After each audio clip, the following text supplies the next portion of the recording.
Good morning class. स्वागत है आप लोगों का मेरे यूट्यूब चैनल जिसका नाम है आईटी बाय अनुराग।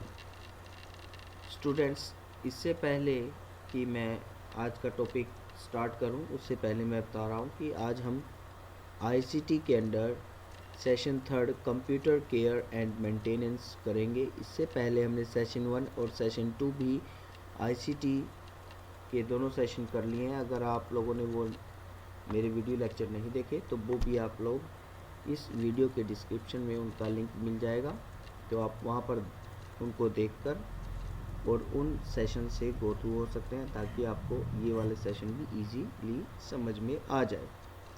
तो सेशन 3 है जिसके अंदर हमें डिस्कस करेंगे कि कंप्यूटर या इलेक्ट्रॉनिक गैजेट्स को किस तरह से हम उनकी केयर करेंगे, किस तरह से उनकी मेंटेनेंस करेंगे।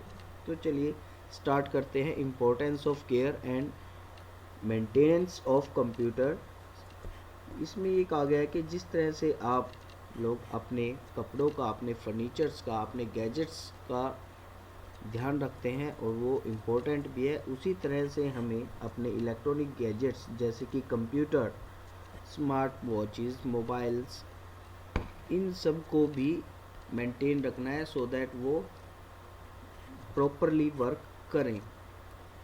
जैसे और बिल्कुल उसी तरह से आप लोगों को उनकी केयर रखनी है जैसे कि आप अपनी बॉडी की केयर करते हैं, बाथ लेकर, ब्रश करके अपने टीथ को, और हर रोज़ खाना खा के आप तंदुरुस्त रह सकते हैं। उसी तरीके से हमें अपने कंप्यूटर या मोबाइल गैजेट्स को भी उसी तरह से केयर रखनी है। जैसे कि इसमें क्या कहा गया है, computers and mobiles are very expensive. वो बहुत ही ज़्यादा आपके एक्सपेंसिव चीज़ें हैं। When we take good care of them on regular basis, जब हम उनकी रेगुलर बेसिस पर गुड केयर करते हैं, we can use them a longer time, हम उन्हें बहुत लंबे समय तक यूज़ कर सकते हैं। जिससे क्या होगा, this will help us save money, जिससे हमारी जो मनी की है वो बचत होगी और हमें बार बार वो डिवाइसेस को दोबारा से ख़रीदने नहीं पड़ेंगे, जिसकी वजह से हमारा पैसा भी खर्च नहीं होगा। तो basic tips for taking care of devices, ये कह रहे हैं कि कुछ ऐसी बातें बताई जा रही हैं आप लोगों को जिससे आप अपने डिवाइसेस को संभाल कर रख सकते हैं, उनकी अच्छी तरह केयर कर सकते हैं। जैसे कि इन्होंने कुछ पॉइंट्स डिस्कस किए। कीपिंग अ डिवाइस क्लीन, ये कह रहे हैं कि अपने डिवाइस को क्लीन रखना है। जैसे कि आप लोग यहाँ पर ये साथ साथ में ये फ़ोटोज़ वगैरह भी देखते रहें ताकि आप लोगों को समझ में आता रहे कि हम किस बारे में क्या बात कर रहे हैं। जैसे कि फर्स्ट वन इन्होंने कहा है, cleaning a device such as a computer और mobile means to keep screen, keyboard and mouse clean. तो ये कह रहे हैं कि आपका जैसा कीबोर्ड है, स्क्रीन है, मोबाइल की स्क्रीन है, कीबोर्ड है और माउस है, उसे क्या कर के रखना चाहिए, हमें साफ़ सुथरा रखना चाहिए। तो कीबोर्ड को क्या कह रहे हैं कि कीबोर्ड के आसपास हमें कुछ भी खाने पीने की चीज़ें नहीं रखनी चाहिए और ना ही उसके साथ में बैठ के कुछ खाना चाहिए, जैसे कि कॉफ़ी वगैरह या कुछ भी ऐसा लिक्विड नहीं बैठ के उसके पास पीना चाहिए, क्योंकि ऐसा हो सकता है कि आप मान लिया स्नैक्स खा रहे हैं तो उसका कुछ जो चूरा वगैरह होता है वो डैमेज कर सकता है आपके कीपैड को, और क्योंकि वो कीज़ में चला जाएगा जिससे आपकी कीज़ स्टिकी कीज़ हो सकती हैं।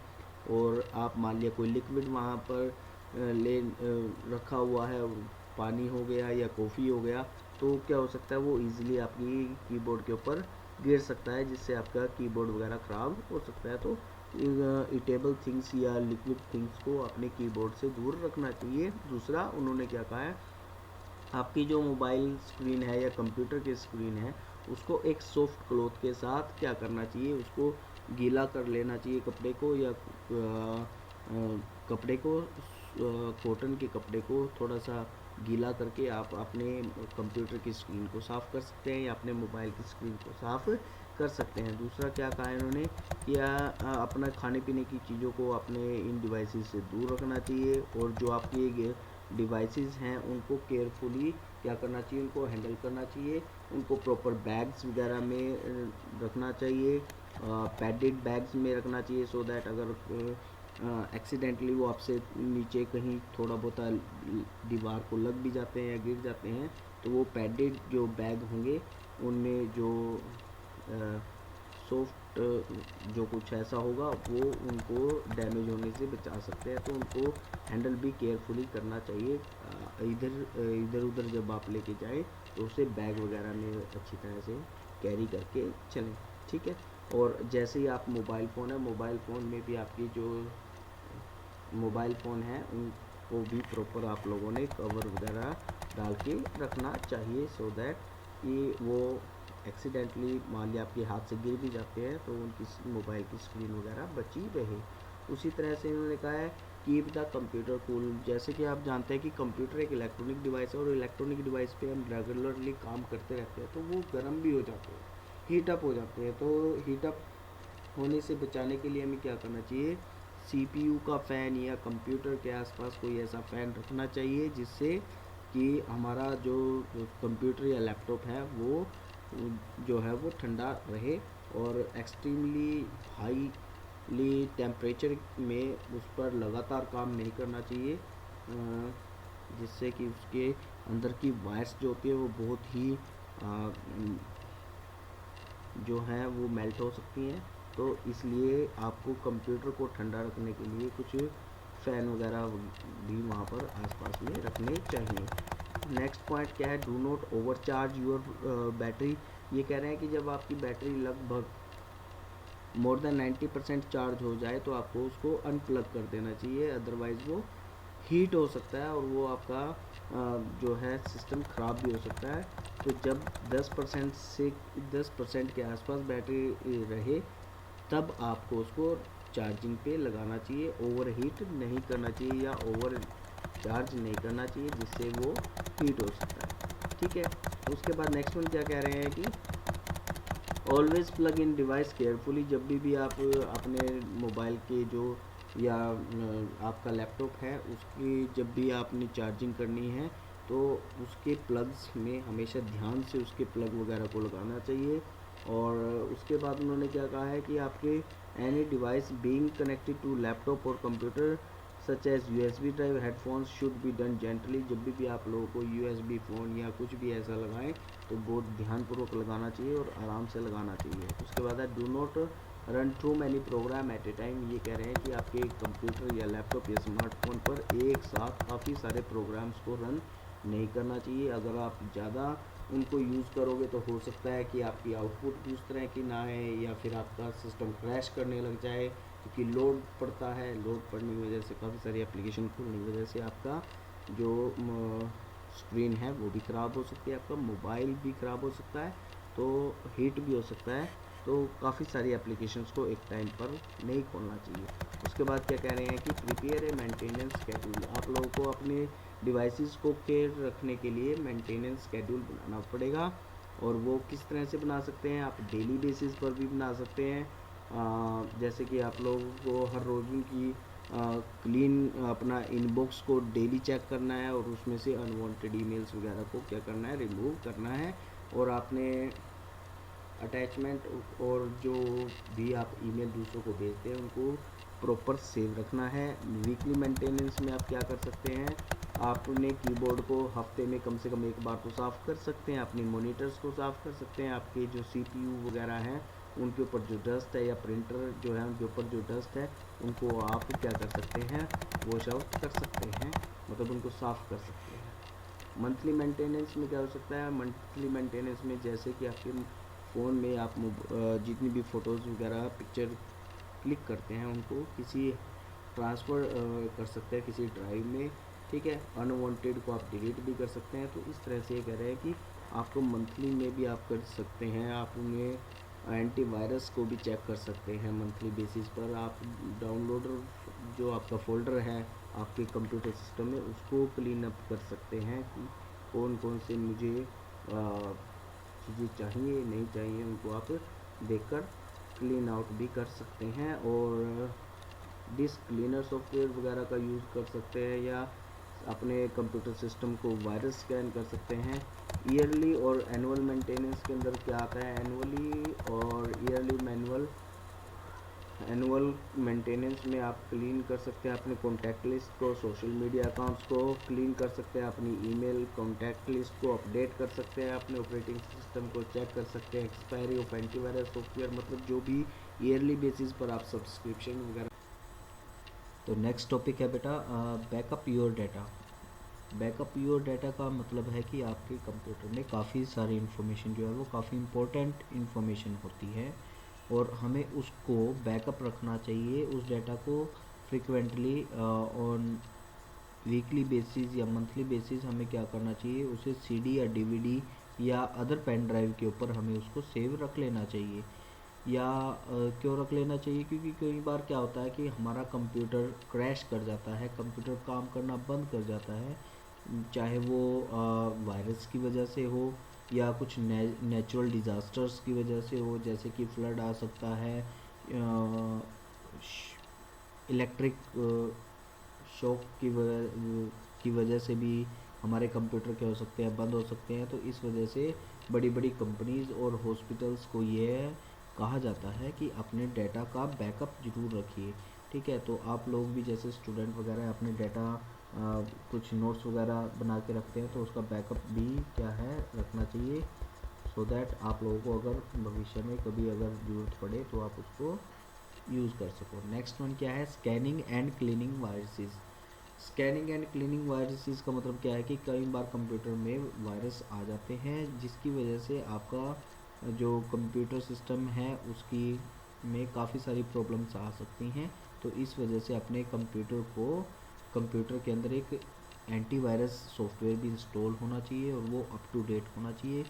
एंटीवायरस ही नहीं, टोटल इंटरनेट सिक्योरिटी वाला एंटीवायरस आप सॉफ्टवेयर आपके सिस्टम में होना चाहिए, ताकि आपके कंप्यूटर में वायरस अगर आते भी हैं तो वो टाइमली डिटेक्ट होके उनको डिस्ट्रॉय किया जा सके वायरसेस को, और आपके कंप्यूटर अच्छी तरह वर्क करता रहे।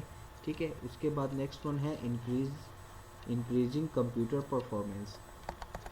इंक्रीजिंग कंप्यूटर परफॉर्मेंस में ये कहा है कि आप मान लिया कि कंप्यूटर को काफ़ी लंबे टाइम से यूज़ कर रहे हैं तो उसके अंदर काफ़ी सारी अननेसेसरीली फाइल्स वो जो हैं वो टेम्परेरी फोल्डर होता है उसके अंदर जाके वो इकट्ठी होती रहती हैं। तो इकट्ठी होती रहती है और वो क्या करती रहेंगी, आपके जो हार्ड डिस्क में जो स्पेस है उसको वो कंज्यूम करती रहेंगी। ठीक है, उनकी ज़रूरत आपको उस टाइम थी जब आप उनको यूज़ कर रहे थे, लेकिन काफ़ी लंबे टाइम तक आप लोगों ने उस जो भी आप काम कर रहे थे उस पर काम नहीं कर रहे हो या आपका काम फिनिश हो चुका है, तो वो जो टेम्परेरी फाइल्स या इमेजेस आपने उस टाइम यूज़ की थी उनको अब नो लॉन्गर यूज़ हैं, तो उनको आप क्या कर सकते हो, फाइंड आउट करके उनको रिमूव करते रहें, सो दैट आपकी कंप्यूटर की परफॉर्मेंस बनी रहे। ठीक है, नेक्स्ट वन आता है हमारे पास removing spam on your computer. इसमें क्या लिखा हुआ है, some time we get mails from companies. अब क्या होता है जिसमें हमारे पास ना कई बार प्रमोशनल ईमेल्स हमारे ईमेल आईडी पर आती रहती हैं और वो इतनी फ्रिक्वेंटली आती हैं कि हमारी ईमेल आईडी में मतलब हर टाइम मेल आती रहती हैं, वो प्रमोशनल है, आपके यूज़ की लगभग होती ही नहीं है, एडवर्टीज़मेंट वगैरह की होती हैं। तो आप क्या करते हैं, उनको पर्टिकुलर को आप क्या करें, मार्क एज स्पैम करते रहें ताकि वो स्पैम फोल्डर में जाती रहें, और बाद में आप उन फोल्डर को भी क्या कर सकते हैं, रेगुलर बेसिस पर चेक करके उन्हें डिलीट कर सकते हैं। अगर आप ये काम करते हैं तो आपका जो ईमेल सिस्टम है बिल्कुल प्रॉपरली वर्क करेगा। तो और हर एक ईमेल सॉफ्टवेयर के अंदर स्पैम फोल्डर होता ही होता है। ठीक है, तो ये था हमारा सेशन थर्ड, और अब हम करते हैं इसके कुछ मल्टीपल चॉइस क्वेश्चन। जैसे कि मल्टीपल चॉइस क्वेश्चन में हमारे पास फर्स्ट वन है, व्हाट हैपन्स, क्या होगा, if you leave a device plugged in after it is charged 100%। क्या होगा अगर आप अपने डिवाइस को प्लग करके रखते हैं इवन कि 100% फुल चार्ज हो भी गया आपका सिस्टम, इट ऑप्शन क्या पूछ रहा है ये, इट कैन ब्रेक, क्या ब्रेक हो सकता है, इट कैन स्टॉप फंक्शनिंग, नहीं, इट कैन ओवरहीट, या फिर डेटा कैन गेट करप्ट। ये इसमें जो आंसर बनेगा कि आपका जब फुल चार्ज हो चुका है और फिर भी आप प्लग करके रखते हो तो इट कैन ओवरहीट, वह ओवरहीट हो सकता है। Question number second, how can an antivirus protect your device? आप एंटीवायरस आपके डिवाइस को किस तरह प्रोटेक्ट कर सकता है? फर्स्ट वन ऑप्शन इन्होंने दिया है, it can protect it from over heating. Over heating से बचाता है? नहीं, ऐसा तो नहीं है। It can increase its performance, ये भी नहीं है। It can prevent data from getting corrupt, yes ये है। और it can backup data, backup data से भी इसको कुछ नहीं लेना, तो इसका ऑप्शन क्या है? Third one, it can prevent data from getting corrupt, corrupt होने से ये हमारे वायरस वगैरह आने से बचाता है। नेक्स्ट क्वेश्चन नंबर थर्ड है, उसमें क्या है, which option is not required to keep a device cool? Device को कूल रखने के लिए क्या जरूरी नहीं है? फर्स्ट ऑप्शन क्या कहा है इन्होंने, keep the device unplugged when in use. Keep, अगर कीप करेंगे, keep unplugged when in use. Next one क्या है, do not cover a laptop with a blanket. Third one क्या है, make sure computer CPU fan is working. Next option is avoid leaving the device in the sun. तो not required, इसमें not required का मतलब क्या है कि आपको क्या चीज़ जरूरी नहीं है, तो do not cover a laptop with a blanket, इसके अंदर ये ऑप्शन बेस्ट ऑप्शन रहेगा। उसके बाद नेक्स्ट वन क्वेश्चन क्या है, which of the following is essential for maintaining keyboard? Keyboard को मेंटेन रखने के लिए क्या चीज़ असेंशियल है? फर्स्ट ऑप्शन क्या कहा है इन्होंने, turn the keyboard upside down and shake it to remove foreign material. मतलब ये कह रहे हैं कि कीबोर्ड को उठाओ और उसको शेक करो, जो भी उसके अंदर डस्ट वगैरह है वो उसको आप साफ़ करें, ये बिल्कुल सही है। सेकेंड ऑप्शन इन्होंने कहा है blow dust and other particles with the help of blower, की ये कह रहे हैं कि ब्लोअर की हेल्प से आप लोग डस्ट वगैरह और अदर पार्टिकल्स को साफ़ करें, ये भी बिल्कुल ठीक है। नेक्स्ट क्वेश्चन क्या ऑप्शन क्या बता रहा है, use a very dilute combination of soap and water applied with a non-abrasive cloth to remove stain from the key caps, ये भी बिल्कुल सही है। और फिर नेक्स्ट ऑप्शन है ऑल ऑफ द अबव, तो according to me all of the above आना चाहिए। तो ये था हमारा सेशन थर्ड आईसीटी यूनिट के अंदर, जिसके अंदर हम लोगों ने सीखा कि किस तरह से हम अपने कंप्यूटर की केयर और मेंटेनेंस रख सकते हैं। अगर आपको आज का वीडियो टॉपिक समझ में आ गया है तो please like and subscribe this channel. Thank you.